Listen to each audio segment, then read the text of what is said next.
Okay, the guitar landscape has changed. The direct-to-consumer thing is officially wrecking guitar shops. We're still fighting the good fight, but there's some that have put the flag of surrender up right now, and it's understandable. So we want to kind of get into how the DTC program that has become sort of commonplace between pretty much all guitar manufacturers starting in 2015. Right.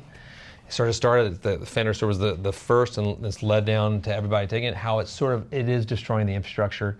We've seen some of our favorite shops pivoting entirely. We just saw Melody Music in Bloomington, Indiana, just announced it's closing its doors. Opened in the year 2009. They've been crushing it for quite a while now, and it's time to call it quits. Yep. So what's happening, if you didn't know about it, is all the manufacturers that we love and are partners with, we'll get into that in a minute, have gone to where they sell direct on their own websites, not just through their manufacturers, through the retailers. Sorry, it's confusing. And it's become a very strange, almost competitive business. Is that what that? Yeah, it's a little weird, right? It's a little weird when you buy a product from a company that they make and that you distribute, sell for them, but then when customers leave your store, they get a little ad saying, "Oh, click here and buy it here for 20% off." Well, it's not when they leave; it's when they come into our store. Just anytime. That's called geo-targeting, and we know the Geo-targeting. manufacturers all use that. We're just not savvy enough to do it, and we don't want to. That'd be really mean if it's like right when you went to like Chicago Music Exchange, you got an ad from Casino Guitars. Well, it is weird when I get them at work every day. You do get ads. I every do day. get them from Yeah. buy this Fender now, or whatever, So, Taylor Martin. So, instead of just like yelling at the clouds and bitching and moaning, like I like to think about what are ways that we as retailers, we as purchasers, we as consumers of the products and the guitars and lovers of it can make this work in the future. I think there is a way. It's not just, oh, this is the end of it and it's going to be over. I think there's going to be a transition here, and we're seeing it happen. So if you do love those retailers that you have shopped at for years or in your local community, please just support them. Support them, go see them if you can. It makes a huge deal. Even if you're just there to buy strings, get a setup, it really helps. But I think there could be a hybrid model. Okay. Bear with me. This is what I've been working ready. on. The idea is that manufacturers do want to sell their product, A, to make money, Yes. but also to have it represented in the best and most glorious way possible, i.e. the Gibson Garage. Yeah. Like I get that's a really great representation. A lot of retail partners that they've worked with over the years do not represent it in the way that they maybe want to see it done. They might have to scale back on the amount of dealers they have. Maybe check it out. It doesn't have to be, we're all selling the same things. There's exclusivities within manufacturer through its own channels versus their distributors through the retailers, and each individual retailer might have its own specialty as well to make it more special. These are just ideas I'm throwing out. I mean, I feel like the first thing I think of when you say that is Joe Bonamassa. Why? Because he's like his own little store, and he sells exclusive things. And if you want this, you go buy it from JoeBonamassa.com. He's not competing with, Musicians Friend and Guitar Center and Sweetwater and the company, because it's like he's carved out his own little. He does have products. his own ecosphere. You know what I mean? Like I feel like it could almost work like that, right? Maybe that's the way to go. It's tricky. Now, because like what we do is like when we deal with manufacturers, like we sign dealer manufacturer agreements. Like Yes. we have like sales agreements, and that's just part of the deal. You do it.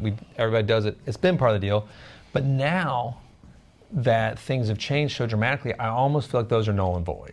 Right. Just because of things can change so immediately within, like hey, we're selling your guitar for X amount. We have to sell it at X amount.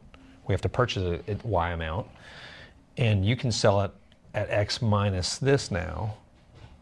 So it becomes a difficulty to even, we don't live in that world as much, but if that's what you're living in, you're in trouble. Right. I mean, it's hard to have a contract where one party doesn't really have to abide by any sort of rules.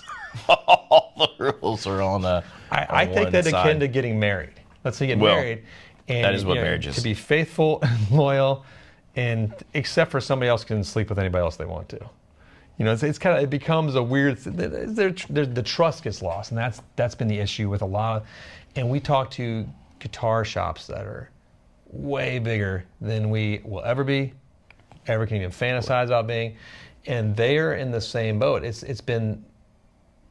the trust was taken away years ago with that, but then now it's like when you see the business mechanisms, it's lip service versus reality. We have to be careful. Right. Because like this is the tricky part. These companies aren't made up of some evil machine. It's just people. And almost all the people we deal with, we actually genuinely like and love in some cases. Like, I mean, I can talk about some of my favorite sales reps. I love all those guys. I'm not going to mention anybody by name, but then you can get into like the manufacturing side of things. Let's talk about like Fred over at Martin, one of the coolest guys in the business. You know, do I like that they're selling direct? Obviously not. Or that they have little tags on all the guitars that they send that you can link directly to their online sales department. Makes no sense to me as a retail department. But no, but he's unbelievable. He's one of like the heart and souls of like what I think these companies are good about. Right. And that's what most of the company is. But then somehow up top, I don't know what's happening. The leaves up top, the high end, they're not seeing the roots. Yeah. And there's a problem with the roots right now. And they got to be really careful because if they lose this ecosphere of independent retailers, they lose not just it's half their sell through, but they also lose this dynamic, living, breathing heart, beating heart, not breathing heart. That is the guitar universe. Yeah.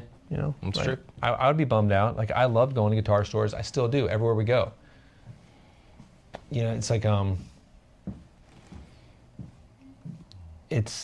we're at a point now where we have to make sure everyone that is in this game is together, and we're all swimming the same way up the same stream. It's become tricky. Like we've talked about how, you know, we have MAP here. They don't have MAP in Europe. I think MAP's okay, as long as it's abided to by both parties. Yes. You know, I always thought MAP was kind of nice for some of us smaller shops, but well, that MAP's something where it took away the whole. It used to be guitar shops in the old days was the Wild West. Like you go to one guitar shop, guitar is $500. The next guitar shop it's $700. The next guitar shop it's $475. yes, and it was just you never knew. You had to sort of like this is pre-internet. drastically different. Yeah, And the internet sort of equalized it all, which I sort of love, that we can shop the internet, find the same guitars. You can negotiate a better price sometimes if you need to.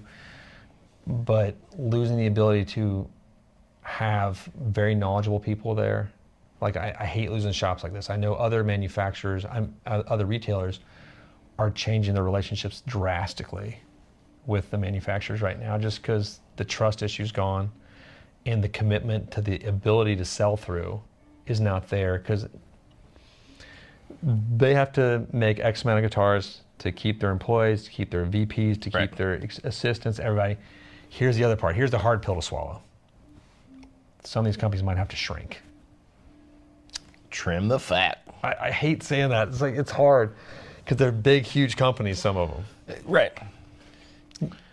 I mean, that is tricky, but it might be necessary, unfortunately. Like we're small. We're like nimble, small. We're like a little guppy in the stream of the guitar. Like Nemo in the sea. Like so we can do it, but we've had to make decisions too. Like where if like, you know, someone's not going to be with us anymore for certain reasons, we might have to say, okay, well, we can't really fill that spot necessarily for like financial reasons too, just because let's say this year wasn't as strong. Right. Let's say a major manufacturer has to do the same thing and look at their VPs they have under it and who's making X, Y, and Z amounts. And then they unfortunately have to go down to production and look at our floor does not need to be producing this many guitars anymore. Yeah. We're going to have to let people back. And I know some of the manufacturers have already cut down to 4-day weeks for someone, that's a 20% pay cut. Yeah.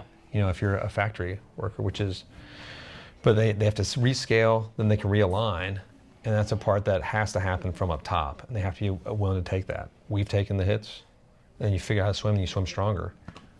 These are some of my thoughts. Yeah. But I think it's not the end. It's not the doom and gloom. There's a way out of it.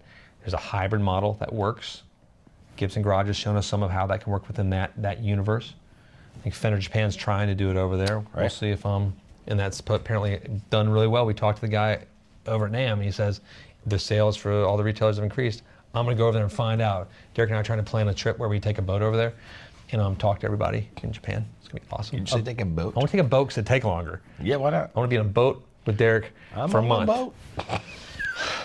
I know. I started showing that video to my kids That on a boat. I was like, I can't show No, them you that. can't, I not can't yet. show them all the Not yet. Lonely Island. They've seen a lot Same. of it. So I mean, I've shown them Die Hard, for goodness sake, so they've seen it all. it's a Christmas classic. It's fun. No, so let us know what you think, if you even care about this, if it matters. You know, 'cause I care deeply because this is our livelihood, one, but also because I love. That's part of why we open guitar shops is like we love them. You don't do it to make tons of money. No. You do it because you love guitars, you love guitar shops, you want to see that continue, and there still be a place where people can go and put their hands on things, where they can call or get on the internet and email and talk to someone who loves it as much as they do and might spend an hour talking about some ridiculous thing called a guitar. So just let us know. Let us know if you think there's a way to do it, and if you can, like be one of those that's like, hey, I will support my local shops. Yeah, I don't care that's if it's Casino Guitars, Wildwood Guitars, Music Villa, Wherever you are. Chuck Levins, Sims, you know, all the great shops. It's just support them. I have so many shop T-shirts that I haven't even worn yet. I'm supposed to, but it's still cold. So if you give me one of the shirts and I haven't worn it yet, I'm sorry. I have a T-shirt on. I don't even know. Just got a layer. I'm wearing like a trail shirt right now. Got a layer. It's really cold right now. I just got back from Florida where it was really warm.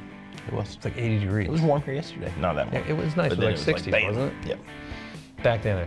Thanks for joining us. Click like, subscribe, Hit the bell. and enjoy the guitar universe and playing guitar and having fun and spreading that love. Peace be with you. Goodbye.